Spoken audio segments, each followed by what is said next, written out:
Oh, here's one part that I really enjoyed from you. Having been indoctrinated into a racist mindset is not a life sentence. We're all capable of intellectual growth. Definitely a very positive growth mindset, teacher mindset that I like and that I share with my students as well. So I had to call that out. You know, we're not trying to, as anti-racist educators, and of course you can correct me if I'm wrong, but we're not trying to put blame on people or guilt people or try to get people to apologize or admit something or what anything like that. Okay, it's more about education and making sure that people understand the world around them, and then with that understanding, then you can choose. Do you want to take on anti-racism as a value or not? But like, without actually understanding the world that that you're actually living in and that you've been racialized in and how you've been racialized and what it all means, how can you even make the choice? I mean, I think you can, but like, I think it's much more difficult to make the choice under those circumstances. So I'm trying to lower the difficulty level by having these conversations at events. That's basically what I'm doing. That's important. It really is. And you said the magic word, it's a choice, right? And I think that's true especially as we become adults, right?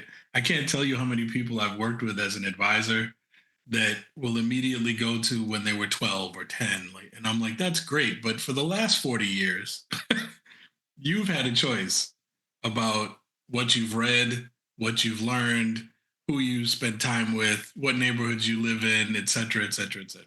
Right. So, okay, maybe your parents and others had control at that point, and that's why you learned this.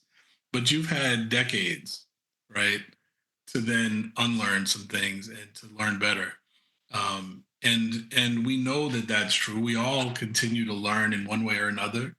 Um, but it's a choice, right? And I think the hard part for folks, when you really, particularly those folks that are, that are really stuck, the hard part is that it becomes attached to who they are. It's not so much history. It's not so much race and identity. It's not those abstract things. It's who they see themselves as, right?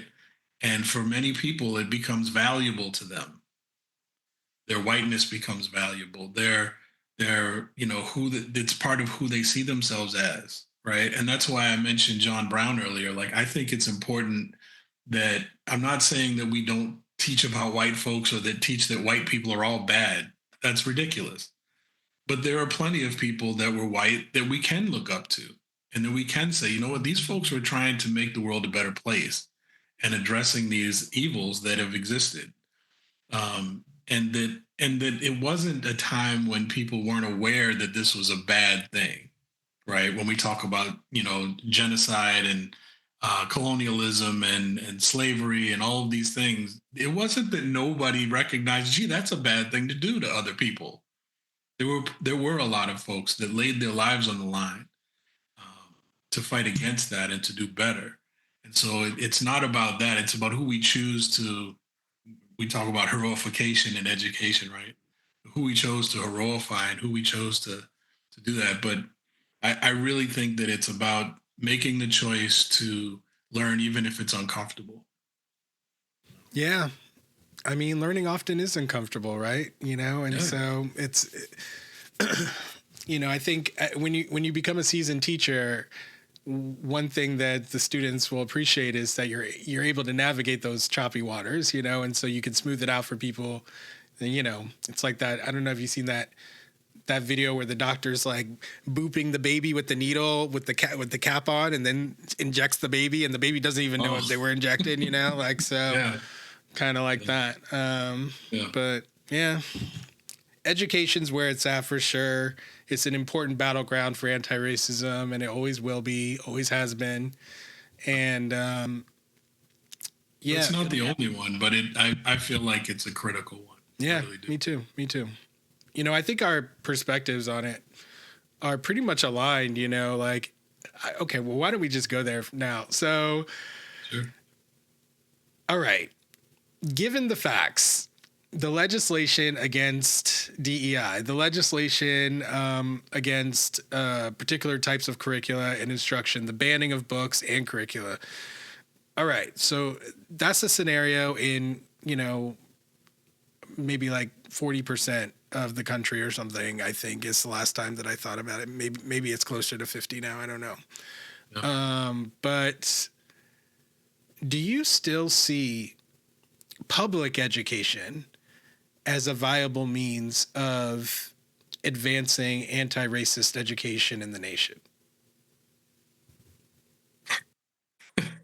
That's an interesting question, right? Particularly for educators, right? Because our educational systems are stratified in many ways, and public education is not all equal. And then there's parochial education, and then there's independent schools, and these elite institutions that were developed primarily to make it so that the most powerful didn't have to have their kids going to school with the rest of us, right? And also to because the indoctrination was different, right? So the the goals for the children are different at these different types of schools. When you talk to educators that are in the independent school world, they all think that they're educating the future presidents and ambassadors and leaders of the world, right? They all think that. And the public schools, too many of them have become more vocational, right? Where we're educating, the next, hopefully scientist maybe, or the next part, but it's at a lower level. They're not thinking of their students as leaders too often. So I think when we talk about public education in general, and the fact that the federal government and state governments can have this kind of influence through policy and practice. Um, yes, there are more restrictions in that sense, but our public schools are educate the vast majority of us, right? So to me, it's not a question of whether it can be. It's a matter of realizing that it has to be a site for change. And so we need to be geared up to have these, I don't want to say battles, but to be in the conversation around what's taught in the schools, right? To go to the school board meetings for our local schools and to counter the folks that are being trained to go to school board meetings that aren't even from the districts often, by the way, to request books to be banned, to oppose diversity in the curriculum, to and all of that. We have to have a stronger voice in those places. And the same goes for teacher education programs, right? We need teacher education programs to stand strong and say, no, we're going to teach truth.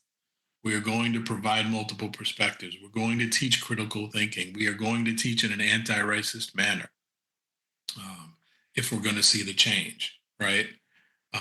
So I think I can't even think about whether it's a possibility. To me, it has to be. It just affects too many people, and it affects almost all of the folks that are on the receiving end of oppression, right? And I obviously there's other forms of oppression that do impact students that are at the independent and elite schools, and they do have some diversity, right? As long as it's not too much. But I think that there is a place that's very important for educators in public schools, from the first year teacher all the way to superintendents. We really have to have folks that understand these issues well, and that understand that they are important in if we're ever going to create the change we need to see to end racism and all the other divisional forces of oppression. Yeah, so great answer. And I definitely agree with you. Thanks for watching. For access to the full-length conversation and all of the 2-hour-long unedited conversations that I've had on race, click the support link in the description below. Thanks for your support and see you next time.